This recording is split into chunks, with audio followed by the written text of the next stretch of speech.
भाई साहब ने पूछा कि मैंने एक हिंदू लड़की से शादी की, फिर कहा कि शादी करने के पहले कन्वर्ट कर लिया। ये कहा एक बच्ची पैदा हो गया, अभी डिवोर्स चाहती है 1 साल बाद, और वो मेरी बच्ची को लेके आना चाहती, तो मैं क्या, इसकी जिम्मेदारी मेरी है? पहले ये पूछना चाहता है अपने कन्वर्ट सही तरीके से क्या गलत तरीके से किए? सर कन्वर्ट पहले किया, पहले मुस्लिम किया कराची नौरी टाउन से। कन्वर्ट जो किए अपने, मैं कहता हूँ रिवर्ट, सही तरीके से किए या गलत करे थे मैं नहीं जानता हूँ। सही तरीका मतलब सही तालीमात दी कुरान मजीद की, वो असल में कुरान से मुतासिर हुए कि आपसे, आपका नाम क्या है? अली हमजा। अली हमजा, हो सकता है वो अली हमजा के इश्क में कन्वर्ट हो गई, बराबर ना? वो अल्लाह के इश्क में कन्वर्ट होना चाहिए, अल्लाह के रसूल के इश्क में कन्वर्ट होना चाहिए। आपके इश्क में कन्वर्ट हो गई तो मे भी आपकी गलती है। कन्वर्ट करके बच्ची पैदा हो गई, बच्ची को भी लेके जाएंगे टेंपल में, गलती किसकी है? अभी आप बोलिए मुझे, गलती किसकी? हाँ आपकी है। अब क्यों सवाल पूछ रहे फिर? सर ये सवाल तो है कि सवाल ये है, अभी ऑपरेशन हो गया, प्लास्टिक सर्जरी करने पड़ेगा। आप उनको मेरे कसट दिखाओ, मेरे वीडियो दिखाओ। सर आप 1 साल आपसे शादी की, आपको 100% पता था कि नाम के लिए कन्वर्ट की, चलो हो तो गई कन्वर्ट, उस टाइम भी दावत नहीं की आपने, सही है क्या? सच बोलो। सर आपका बयान लेट हुआ, वो चले सुने मेरी बात, आई थी। सुने मेरी बात।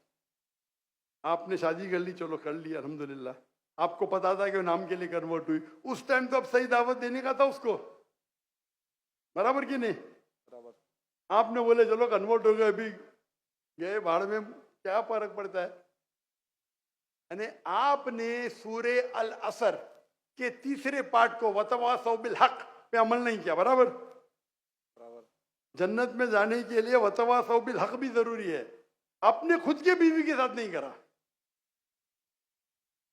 तो अल्लाह से पहले माफी मांगनी पड़ेगी। अभी प्लास्टिक सर्जरी करो, आप समझे ना? अगर आपकी बीवी डिवोर्स लेती है, मुझे पता नहीं पाकिस्तान में शरिया कोर्ट है क्या नहीं, लेकिन अगर शरिया के हिसाब से आपकी बीवी इस्लाम छोड़ नहीं सकती, अगर छोड़ती है तो आपके बेटी को नहीं लेके जा सकती। अगर वो मुस्लिम होती थी तो काजी फैसला करेगा बच्ची की उम्र क्या है, किसके हक में जाएंगे, लेकिन कोई भी काजी इस्लामिक कोर्ट में एक मुस्लिम लड़की को गैर मुस्लिम मर्द या औरत के पास नहीं भेज सकता। लेकिन सर कोर्ट तो उसके हक में फैसला कर रहा ना। हाँ कोर्ट, पाकिस्तान का कोर्ट, पाकिस्तान का कोर्ट। मैं समझा पाकिस्तान तो शरीयत को फॉलो करती है। नहीं मैं समझा, ऐसा नहीं, मैं समझा।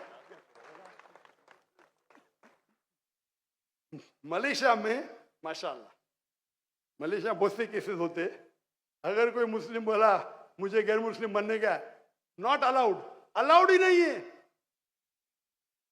क्या बोलेंगे? आपको काउंसलिंग की जरूरत है। काउंसलर, आपने एक बार तय कर दिया मुसलमान हूं, अपनी मर्जी से तय कर दिया, बोले मुझे गैर मुस्लिम बनने का, कैसा बन सकते भाई? काउंसलिंग, 6 महीना काउंसलिंग, फिर से आएगा, फिर से काउंसलिंग। आप समझ रहे? जी सर। मलेशिया, इसीलिए मैंने मलेशिया चुना, समझे अपना?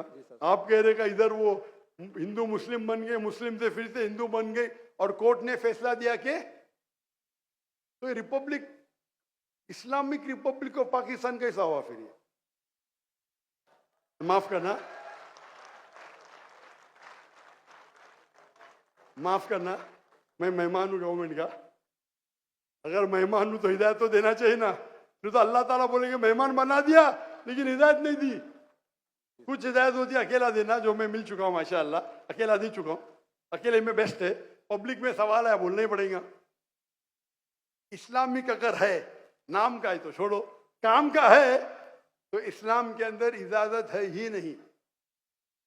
इस्लाम में मुस्लिम बन गए, अपने मर्जी से बने, अपने बंदूक तो नहीं रखा ना उसके सिर पे, बंदूक रखा तो फिर कैंसिल हो सकता है। लाइक मलेशिया में साबित कर दिया कि जबरदस्ती किए तो वापिस बन सकते हैं। बंदूक तो नहीं रखा ना? नहीं सर, बिल्कुल। तो खलास, तो आपको जरा करने पड़ेगा। यहाँ हाँ के मलेशिया में there is a federal court and Islamic court माशाल्लाह, और मलेशिया में मुसलमान की तादाद सिर्फ 63%, 63%, 63%, लेकिन माशाअल्लाह वोट बैंक है इस्लाम। तो जब मुझे 15 ममालिक से दावत आए आके यहाँ रहो यहाँ रहो वहाँ रहो, यार तहकी करूंगा ना मैं, बराबर कि नहीं। जी सर। टंकी की चोट पे मेरे लिए खड़े रहते माशाल्लाह। 4 साल में 5 प्राइम मिनिस्टर माशाल्लाह। तो अगर इस्लामिक शरिया है तो शरीयतन अगर एक औरत जो मुस्लिम है गैर मुस्लिम बनती है तो इजाजत है कि नहीं, वो अलग बात है। बच्चे को तो लेके नहीं जा सकती, समझे आप ना। यहाँ कुछ होंगे ना हायर कोर्ट, आपके लॉयर शायद स्ट्रांग नहीं होंगे, एक अच्छा इस्लामिक लॉयर करो, मैं भी लॉयर हूँ, मैं इस्लाम का लॉयर हूँ, समझे ना। जी सर। मैंने मलेशिया में जो मेरे खिलाफ वहां के मिनिस्टर लोग ने मेरे खिलाफ बात की, टेररिस्ट कहा मुझे, मैंने कोर्ट में लेके गया उनको। 1.52 मिलियन रिंगिट यानी $320,000 मिले मुझे। अदल मिनिस्टर, मैं तो आम इंसान हूं, जी सर। समझे ना। जी सर। मैंने सू कर दिया उनको, कैसा मुझे मेरे खिलाफ बात कर रहे हैं आप, डिफेमेशन केस। अल्हम्दुलिल्लाह आप भी अच्छे लॉयर करो, मैं तो मेरे लॉयर अच्छे थे लेकिन मैं खुद मेरी माशाल्लाह कोर्ट के अंदर में खुद मेरे लॉयर बोलते माशाल्लाह आपने क्या बात की, हमको तो बात करने की जरूरत ही नहीं पड़ी। पहली बार कोर्ट में मैंने बात किया, कमाई मिली $320,000। आप कन्वर्ट करो जरा कितना होगा, 10 करोड़ रुपया, 10 करोड़ रुपया मिला। सारे पैसे मैं डोनेट कर दिया फलस्तीन की कॉज के लिए, सारे पैसे। दुआ करता हूं कि आपका हलो, दुआ करता हूं कि अल्लाह ताला आपकी मदद करे, आपके और आपके बीवी को हिदायत दे ताकि सही रास्ते पे आ सके।